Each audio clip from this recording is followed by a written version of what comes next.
Antes de comenzar con esta espeluznante historia, es necesario que te pongas cómodo, usa audífonos para una mejor experiencia y relájate, que esto se pondrá interesante.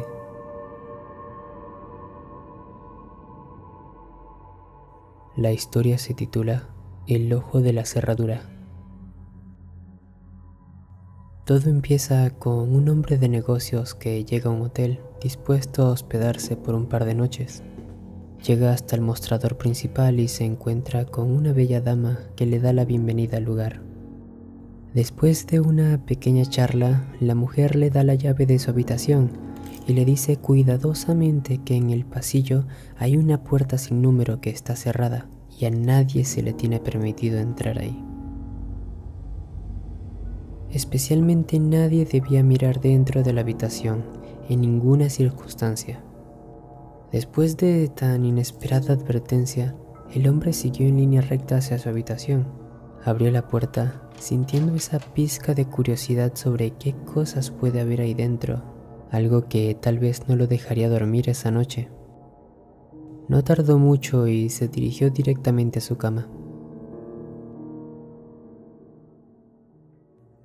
La noche siguiente, su curiosidad no lo dejaba tranquilo. Le pasaban tantas ideas por la cabeza.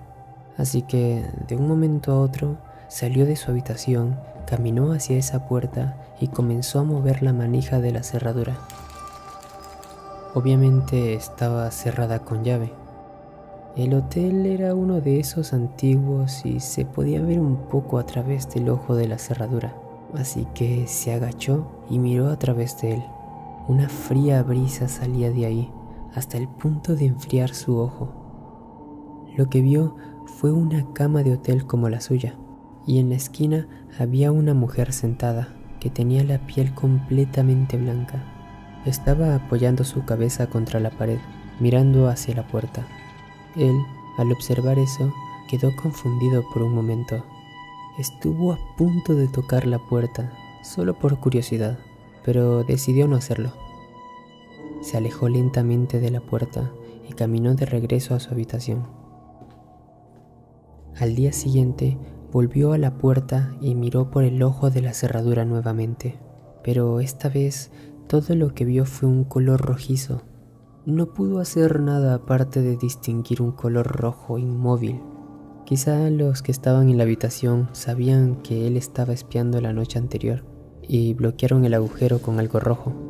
En este punto decidió ir a consultar con la mujer del mostrador para que le diera más información. Ella suspiró y dijo: ¿Miraste a través de la cerradura? Él le respondió que sí, y luego ella le dijo: bueno, Debería contarte la historia de todos modos. Hace mucho tiempo, un hombre asesinó a su esposa en esa habitación y su fantasma suele rondar por ahí. Pero estas personas no eran ordinarias. Ellos eran blancos en su totalidad, excepto por sus ojos, los cuales eran completamente rojos.